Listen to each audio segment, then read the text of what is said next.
Hi there, Rebecca Vasquez. I am presenting my introduction segment for my Observation 3 video. I will be interviewing Miss Becky Baker. She is a 7th grade ELA teacher at Fossil Hill. She has been teaching for about 20 years, and I believe about 16 of them have been in the district in Keller ISD. You'll hear us talk a lot about new things because this year there's a new curriculum for her content. So she's talking about those challenges and how she's navigating those.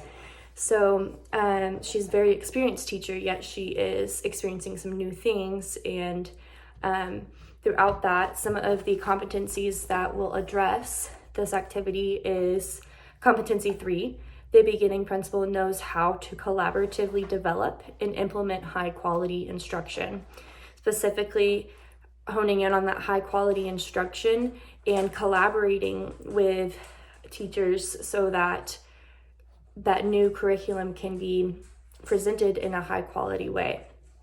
Competency 4, the beginning principal knows how to monitor and assess classroom instruction and to promote teacher effectiveness and student achievement. So this is particularly addressing this in the video because we are looking especially at monitoring and assessing Miss Becky Baker here in this video, and we talk about the effectiveness and student achievement. Some students had achieved a little bit more versus others, and we talk a little bit about why in the video.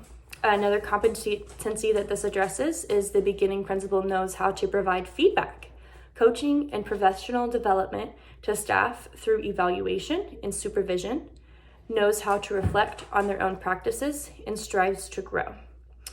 So this is exactly what the nature of the observation is: providing feedback, coaching, and giving them opportunities to grow and self-reflect and move on from there. In competency 8, the beginning principal knows how to focus on improving student outcomes through organizational collaboration, resiliency, and change to management. So we talk a little bit about in the video about how we can improve some of those student outcomes, and we talk specifically about the ECR, extended constructed response on the STAR test, and how the writing activity that Miss Baker is asking her students to do and how that translates to the STAR test and achieving the goals there. So in improving the student outcome on the ECR for the STAR test. So some of my strengths in this video are my questions that I have kind of brainstormed before the meetings. I feel like I did a good job of coming up with more questions this time for my meeting versus just being more conversational based. Something though that I would like to get some more feedback on, an area for growth is my feedback that I'm giving the teacher. So I do know that I asked some good questions, but I would like some ideas on how I can strengthen the feedback that I give to the teacher. So thank you so much for watching this introduction section. I hope you enjoy the task segment. Thank you.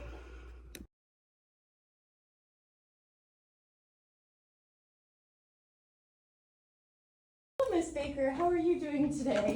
Great, how are you? I'm doing excellent. Thank you so much for planning to meet with me today. We are going to walk through your lesson that you are going to be doing while I observe you, and I just want you to start out by letting me know what that lesson's going to look like. Okay, well, this is really weird because I've never done an end of the unit lesson as one of my T-tests,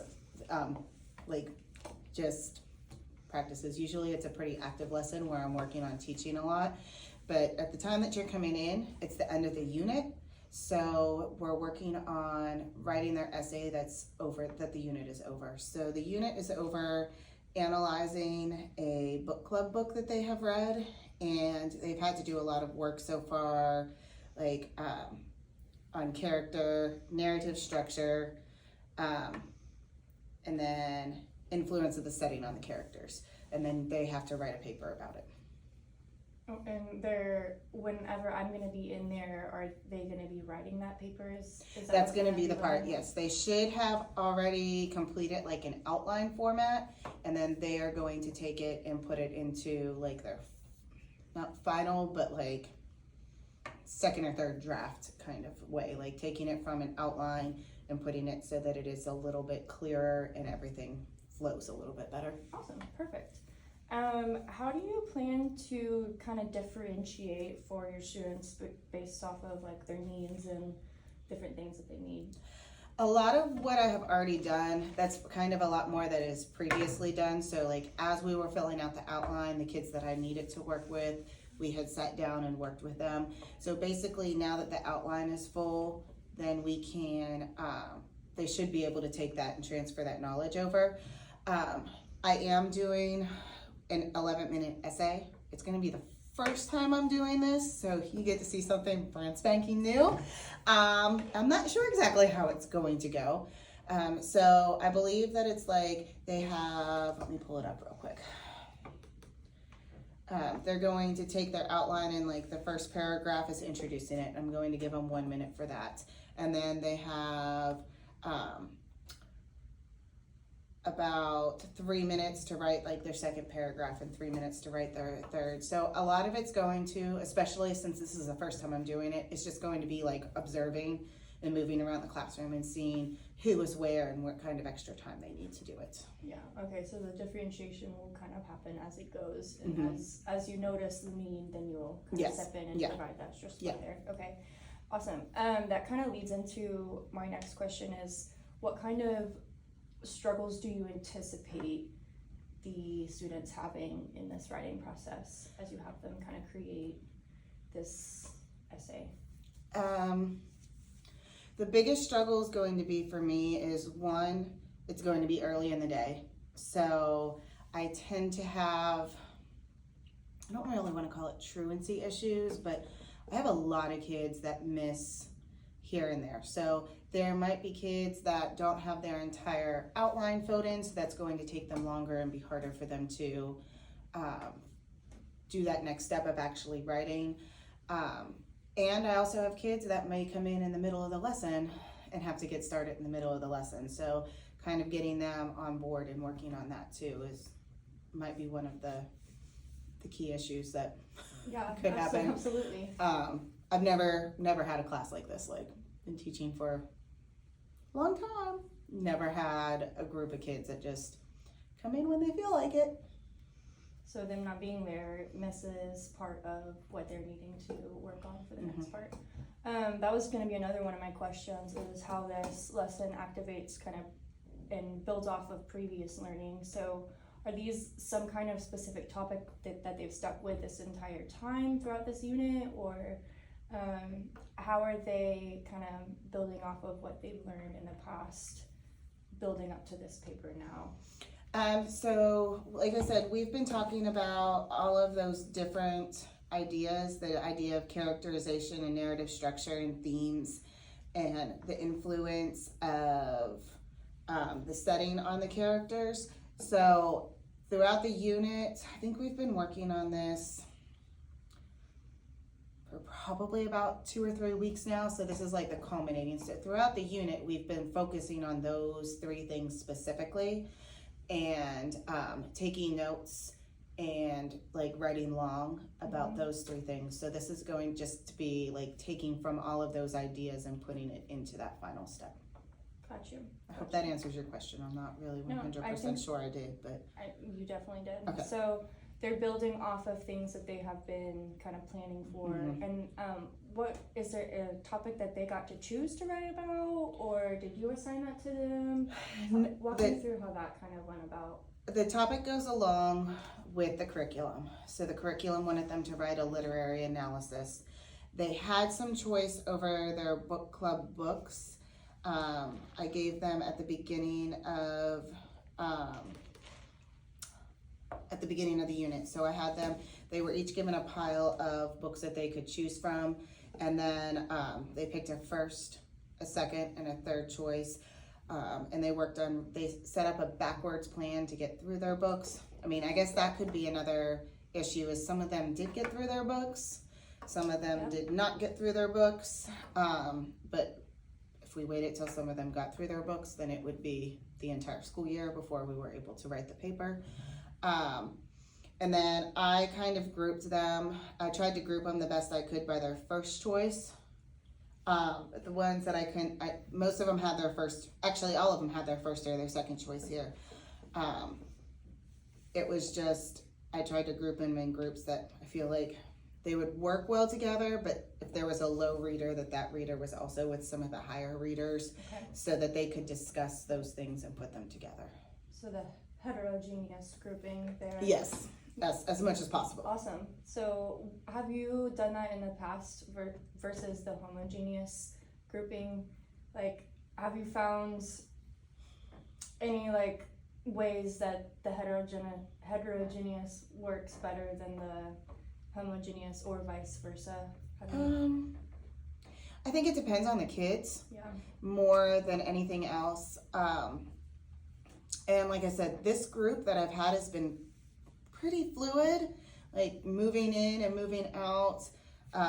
Actually, I just got one of them in the middle of this unit, so like he obviously didn't get through all of what he had wanted or got all the choices or anything. So, but I think it depends on the group and the topic, and I feel like for this grouping and this topic that it worked best to do the heterogeneous, that they just to help each other out, because I have a lot of new kids in this class that I haven't had enough time to get to know, and a lot of them weren't even in our school district, and some of them weren't even in the state last year, to even get that background knowledge of how they did on testing, and we're just, working on figuring out what their levels were. So when you say the student, like it kind of helps them out in that way, what are some of the things that you've seen and that you anticipate seeing while I'm watching on your observation date? What are some of the things that you have seen them or you anticipate them like helping each other out with? Again, I feel like where they helped each other out, that was a lot more than like the pre-work that they're doing for that date. So like they had that opportunity to talk about what they saw in their novels. They had that opportunity to talk with each other about like what some of the text evidence was to go with it. And they aren't forced to all have the same thing, but they gave them that time to talk about it ahead of time, and when before they even did those long writes that they're now taking into their outline that goes into their draft. Awesome. Just so it's all building on top of each other. Yeah, like working on trying to work smarter, not harder, and trying to convince them that what we're doing isn't like, we're not doing it just to throw that paper away in 2 days when you get it back for a grade. Like going back into the notes that you've already taken and using that information.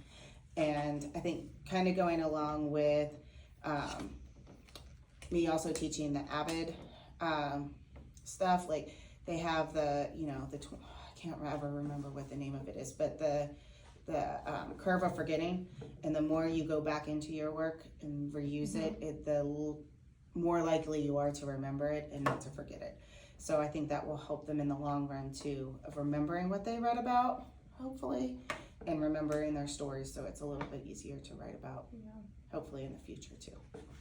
I think that's a really good idea, and I think that as like a teacher, having that reminder of that this is why we're doing that, I think you're doing a great job leading them up into that.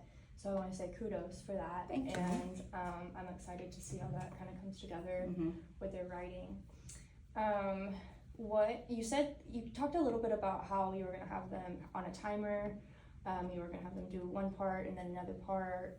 Walk me through what that's going to kind of look like. So the first thing they're going to have to do is they'll have like their supplies ready with their books and their notes, and then their outlines. their outlines are on the computer already. So we've talked a lot about like doing the 2 screens so that you can have your outline, like splitting the screen so you can have your outline on one side and your paper on the other. So you can see both of them and reference back and forth. Since they have a short time, some of them might think about copying and pasting and put it in over there, but going back and reminding them that, you know, just because you copy and paste this information into there, some of them haven't written it in complete sentences yet, and they have their notes down, but they need to write it in those complete sentences. And then just making sure those sentences flow and it's not super choppy and hard to read. And so they'll have, what I have written down right now is 1 minute for their introduction, then 3 minutes for each of their body paragraphs, and their body paragraphs are over text structure, over characterization, and then, let's see, the other one, sorry, I feel like I have so much on my head. Text structure, characterization, and theme. So looking at those, each of those paragraphs will be about one of those, and then they'll have a minute to kind of put all of this together, and this makes me think about at the end for their conclusion. Gotcha. So will they ever be, that whole time, will they be writing silently, independently? Is that what that's going to look like? Yes, most of it's going to be independent at that point because they have already done like their group work and their team partner work with the outline and putting the notes together. Will they ever end up sharing that writing that they wrote on that day? Will they ever end up sharing that with anybody? Yes. I would like them to eventually share it. I don't know if we will get to that in the lesson that you're in here today. Like I said, this is the first time I've gotten to it, so I'm not really sure. I do have a slide in here that when they share it, like asking about which, the reader, what was your favorite sentence? Which sentence do you think I should work more on? And which sentence had like, I have imagery and figurative language on here, like, but which sentence showed like the best like text evidence and showing what was going on in your story and explaining your thoughts. Gotcha. So you talked about text evidence, and that's going to be really important for them to include in their essay, right? Yes. For them to be successful. So talk to me a little bit about what kind of text evidence you're looking for them to be successful in that lesson. So that was one of the parts of our outline, was to make sure, like, so that they explained for each part, like, what is it that you're, like, for characterization, we filled out an outline very similar to this, where it gave us what were we focusing on, what traits of characterization were we focusing on. Then they had to find an example of that characterization. So one of them that I had was actions. So I don't know that I actually said this earlier, but I also have a mentor text that they have the opportunity to see. Perfect. And then all of my stuff comes from the mentor text that I wrote. So like the actions, when I did mine on A Long Walk to Water, I made sure that I didn't do it on any of the novels that they were reading, because then they're just going to copy down exactly what I had to say. But the action, the author uses Salva's thoughts and actions to help us learn more about his character. And I gave like the exact, I went in and typed out the text evidence about how I only need to get through this day and no other, to talk about how like he's not saying that out loud to anybody, but he's thinking about that. And that that quote was repeated several times throughout the book, because it was an important part of like way to get him through. Like he just needs to get through this day, and once he gets through this day or this problem or this, get from this place to another, then he can work on what's going to be next, instead of focusing on how long it was. And it gives us some thoughts and actions about how he's thinking and feeling. So yeah, I think that's a really great example to give the students as you're asking them to do the same thing. Again, you've done like a really good job of giving them that example, and they know exactly what you're looking for. how do you think, and especially thinking about this unit and how you've kind of done a great job of building off of the different assignments, building up to this moment where I'm gonna come in and watch them do their writing. How do you feel like this process is benefiting the students in their learning? Thinking of, I mean, all the things, STAR, just in general, it could be anything. How do you feel like this activity benefits the students? That one's a hard one to answer right now because this is the first year we're doing this curriculum. Yeah. So I feel like I'm crossing my fingers and doing the best and hoping that it's benefiting them. I do think in the long run it's going to help them with the extended constructed responses on STAR and even some of the short constructed responses because they want you to show the text evidence that you found and your reasoning behind it. And so I feel like kind of each paragraph is working on that short constructed response part of let me, this is my answer, this is my text evidence, this is my explanation. I really haven't taught it in that manner because I don't like to focus on STAR this early, at this point in the year. I like to wait up until that STAR point to work on that. But honestly, I'm hoping that the long run of this is going to be so when they get to high school, that when they're asked to write a literary explanation, like a literary analysis, they'll at least have a basic idea of what they need to have and what they want to do for that. Because it is hard for me because I do think this is a higher level thinking than 7th grade sometimes. Yeah. So just trying to break it down into a manageable chunk for them so that when they have to do this later in life, hopefully they can reflect back. I'm not going to expect them to all have their notes still, but they have like a basis and a knowledge, to start building from. Yeah, I think that's definitely going to be a huge thing for them because I can remember going back or getting, my first big paper assignment, and it's a lot. So you giving them these tools to be able to organize their ideas and their text evidence and how that relates to their claim and their thought. I think that's a really great way that you set that up for them so that they can and then organize it into their paper. So yeah. I'm really looking forward to watching how that is going to come together. And I'm proud of you for trying something new.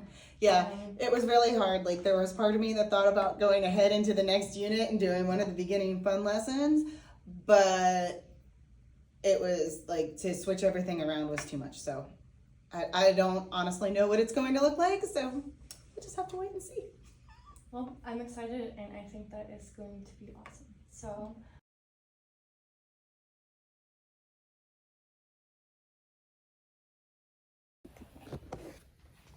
Hello, Miss Baker. Hello.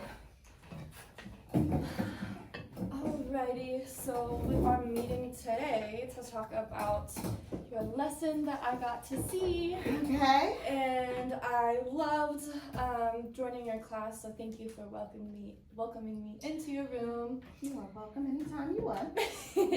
So I just want to start out the conversation by just asking you how you felt it went. Overall, I think it went pretty well. Like I said, I wasn't sure how it was going to go when we talked about this before. So the 11 minutes was not realistic whatsoever, as you could see and remember. So we did have to add the time on and give the kids more time to work, which, I mean, they were all working pretty well. Tony was sitting up front and I don't know, I found out afterwards that something happened in band that day and his trumpet somehow got bent and he was worried about going home and telling mom and dad and how much that was going to cost. And so that was kind of he put his head down and he didn't really want to do anything. I did try to go over there, but I also knew like he was at a point that needs to be left alone. Yep. So afterwards I did talk to mom, and that was what mom, because normally he's 100%, I and get him back on task. Like that was just one of those things that was really weird to me that I struggled with. And like I said, that isn't his normal behavior. That's not our normal classroom dynamic. But I think that was really a really good move for you as a teacher there, because in that part right there, I feel like that is differentiation, because you know that kid, and you know that he normally doesn't, or may not normally act like that, or he wants to normally give you the work and work hard for you. And I think you being able to just give him some grace there and work through those emotions, I think was probably really helpful for you and the child, building that relationship there. So was he ever able to like attend tutorials to get that writing done eventually? Yeah, when I talked to Mom, I told her about the whole situation and everything. And I mean, he already had his outline done. All he had to do was, so she worked with him that night, and he actually had it done the next day. Wow. Like, and it was a really great, like, I mean, he took it and was able to break it down. And I think having it already broken down into the way it was, and was able to tell her about it. Like, again, that outline was a very good format to help put it into a structure. It already was structured. You just needed to put it into paragraphs. Yeah. So, and I guess that was one of the other things that I had to, work with and go around and talk to a couple kids with.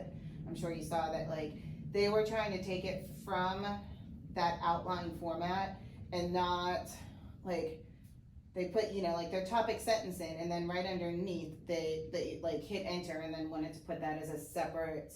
So we had to stop and talk about the formatting of a paragraph and how we want everything in that top chunk to go into a paragraph and flow with each other, which I thought they had a better understanding of, but it took a little bit of having to go back into that mentor text and look at how I had all of my things and then put it into that. And then they seemed to get it a little bit better. But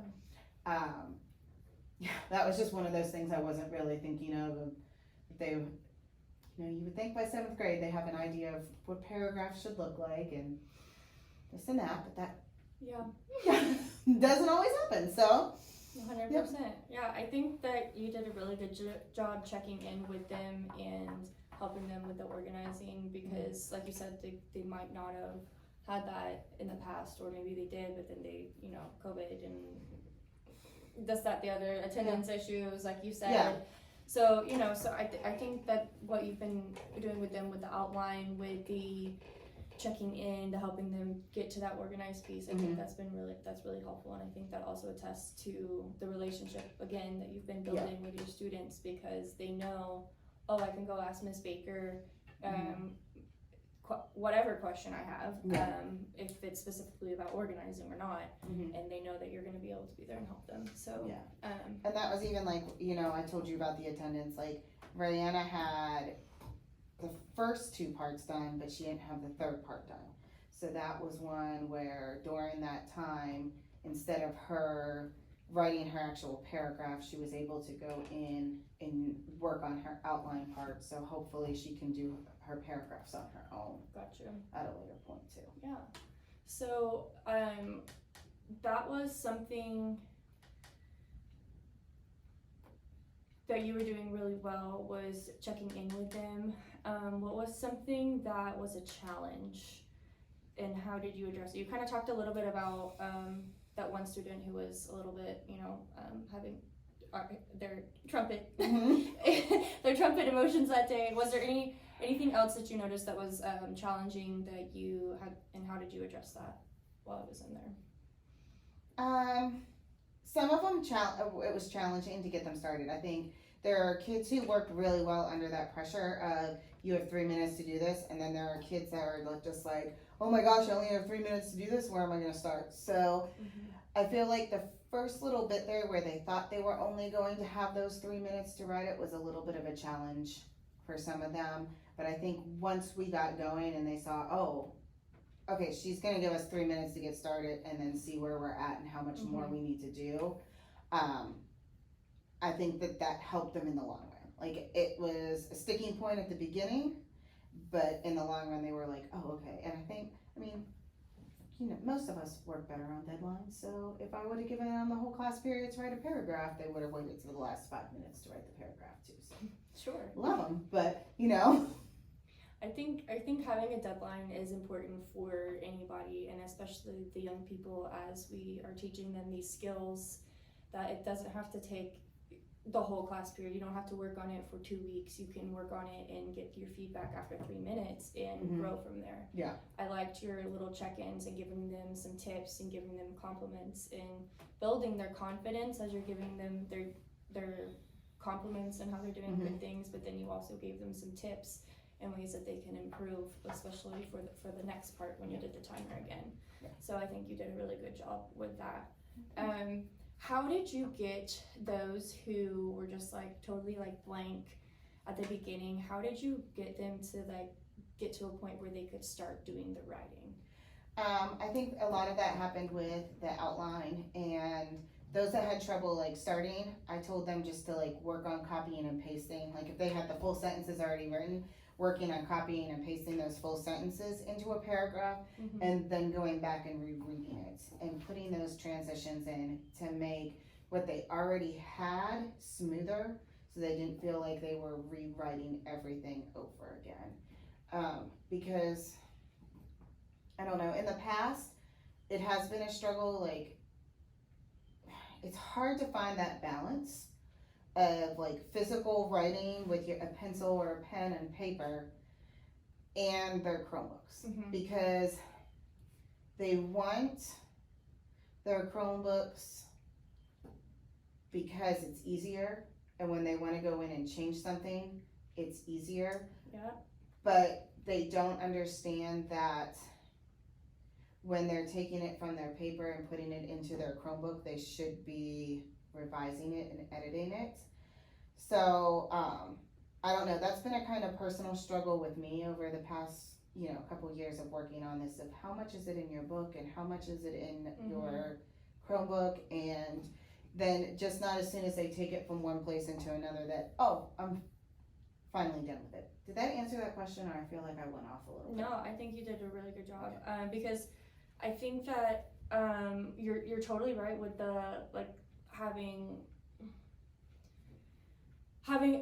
you're right to have that internal struggle. How much screen time, how much on paper time should I have? But because they're going to be tested on the computer. Yeah. So I totally understand your valuing working on the computer, because that's how they're tested. That's how the world is these days, is it's digital. So that's a skill that they need to have. But I think also, like you're saying, it's important to be able to write your thoughts, and then as you put them online, revising, and that's part of the writing process. Yeah, they just don't like having to take this paragraph and rewriting it a whole nother time over here before they put it in their Chromebook. So like I said, it's a tough balance to work on.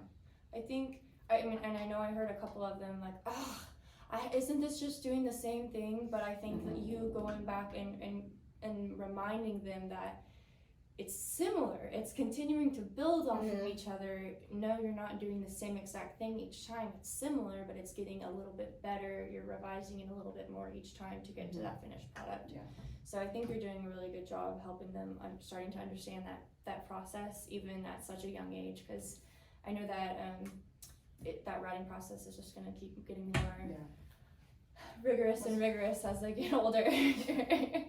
Yes, and hopefully they can handle it.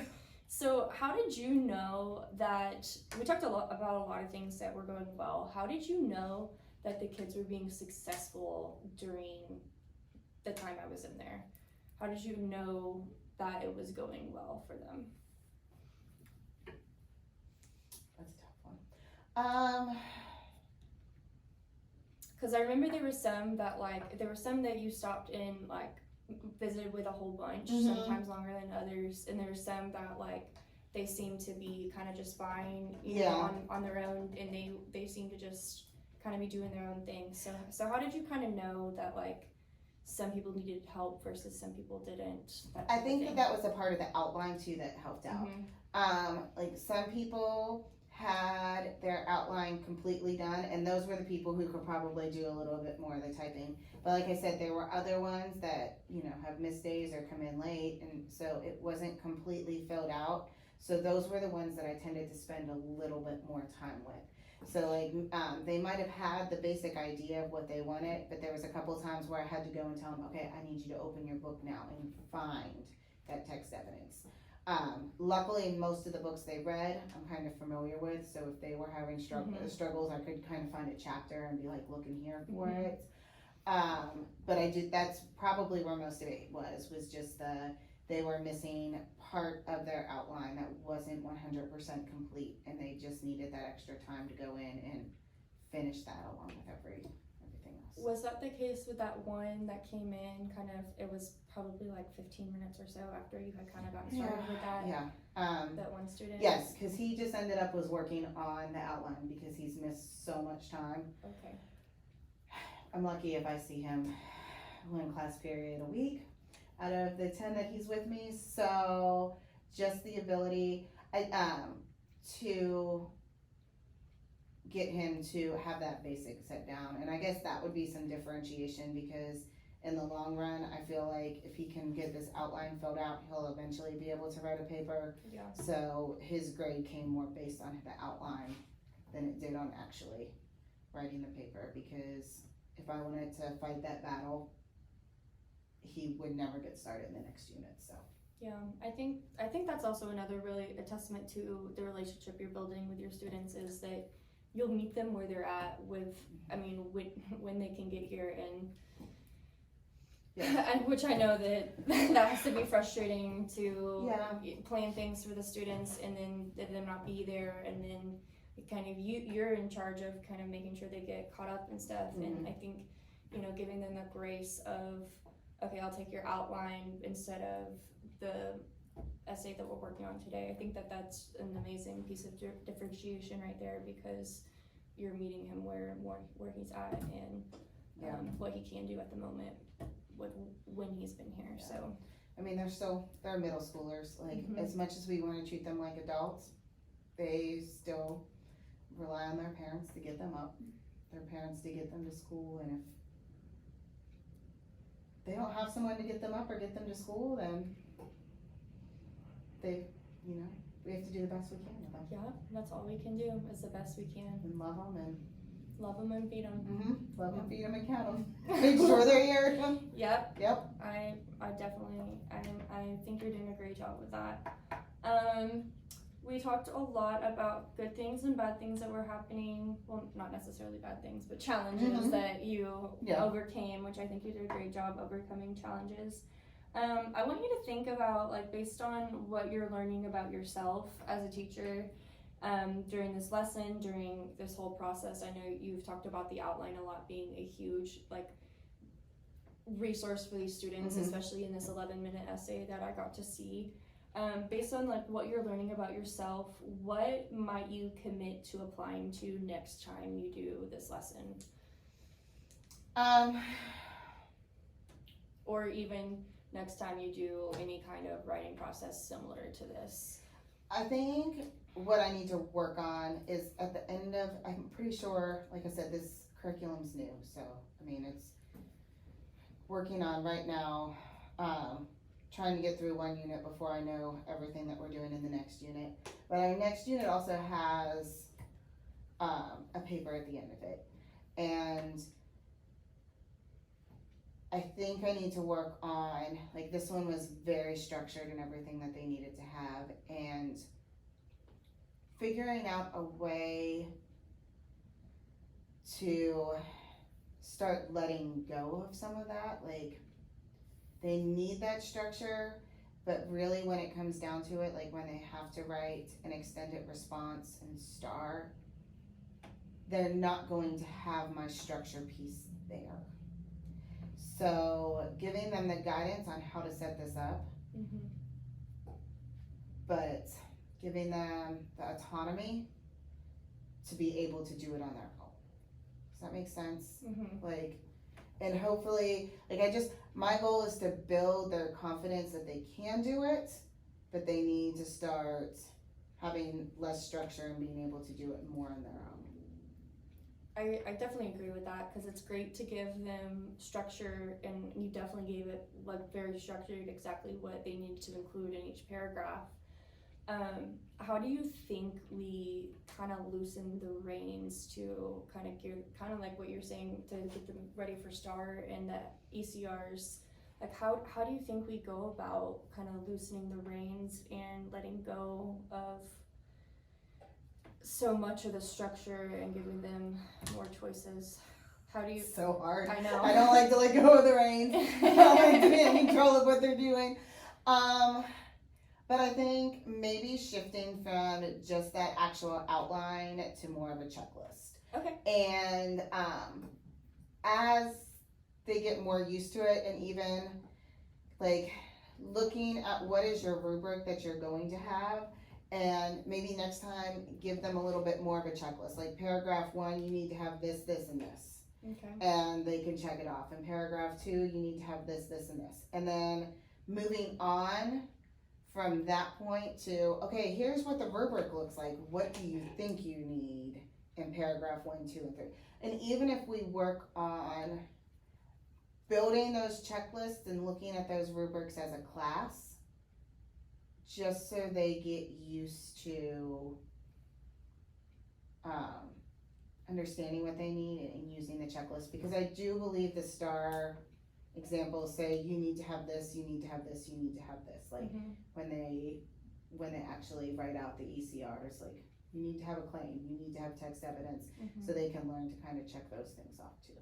Yeah, I think there's, I mean, the only way to do it is just to do it, right? And just to practice it. So I think that, I mean, kudos again to you for trying something new that you hadn't started. I know this is a whole year of new things with a new curriculum, and then you're trying new things, new strategies, and I just applaud you for that. So I think that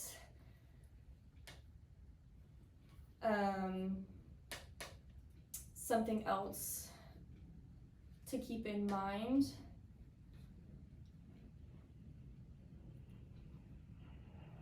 I think something else to keep in mind is thinking about that curriculum, and as we're going to kind of continue to do this new curriculum, obviously for the rest of this year, and then kind of again restarting next year. Next year will be the second time teaching it through. So what are some of your kind of takeaways that you might change for next time, or something you might stay doing the same? You know, like thinking about that checklist, maybe giving some kids a checklist and some kids the outline, and working on that way a little bit, and working on some of that differentiation a little bit more. I have been focusing a lot this year on just making sure they have the text evidence. But I know in the future they really want us working on quoting that text evidence and telling where you got it from. And this one doesn't really have a citation page, but making sure that they have those steps. And again, this year, like I said, I feel like it's been a survival mode. So I'm just trying to get done what it is that I need to get through.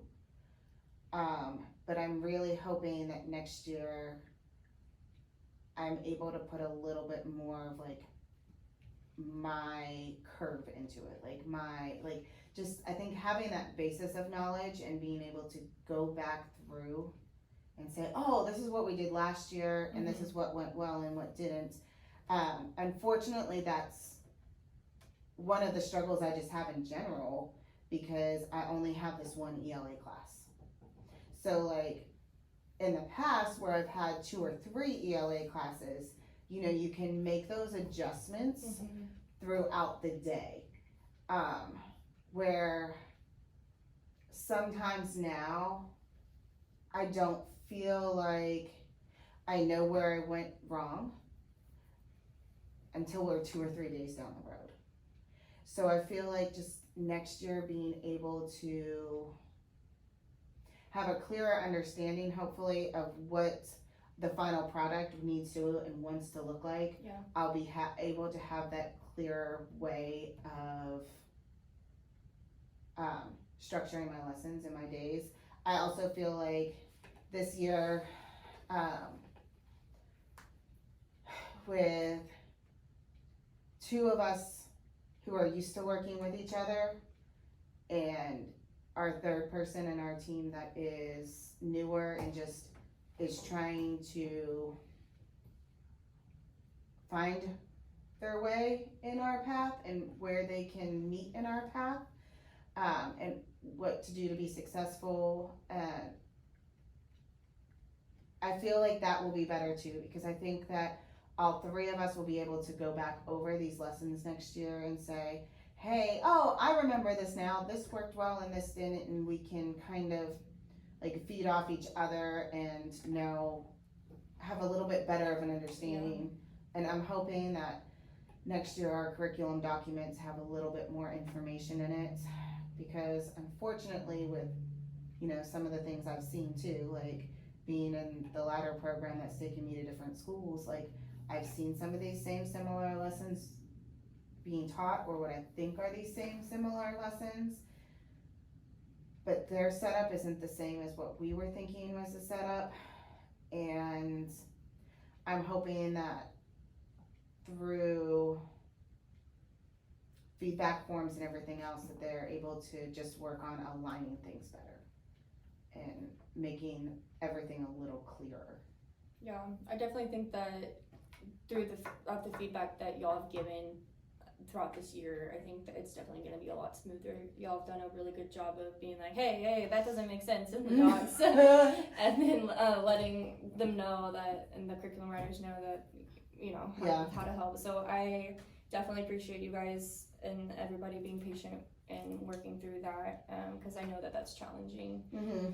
And working with a new team, that's definitely challenging. And I think, as like you said, as we go, it's just gonna keep on getting easier. And I'll leave you with this one last question, Becky. Okay. How has this conversation helped your thinking, or just this conversation? How has this helped you with your thinking about, how to teach this, or just in general? Like, how has it helped you? I think the part about the the release, like giving them less of a structure, looking at that part about taking it just from that outline format to, they aren't going to have this on the STAR test, and starting to think about ways that we can start that gradual release, so that it isn't all of a sudden in April, like bam, now you've got to write this paper. How am I going to do that? What, and but really just, I want to work on giving my kids the confidence that they can do it. Like, I feel like the confidence that they can do this is so much more important than their 100%. I mean, you want them to be able to, but I feel like before they can do it, they need to have the confidence that they can do it. They can have that knowledge there, but if they don't feel the confidence, they're not going to be able to do it. 100%. And I think that again ties into the relationship that you've built with your kids, and they know that Miss Baker believes in me. They know if I'm struggling, if I don't know what to do, they know I can ask Miss Baker for help. And I think that is everything, especially at a middle school level. Like you said, like, you want them to be able to do it, of course, but they're in middle school. They're still learning and figuring out who they are and how to ask for help and how to do the things and organize and brainstorm and all the different things, and it looks different for everyone. So I think you're doing an amazing job differentiating and meeting kids where they're at and helping them get to what they need for that. So thank you so much, Miss Baker. Thanks for meeting with me.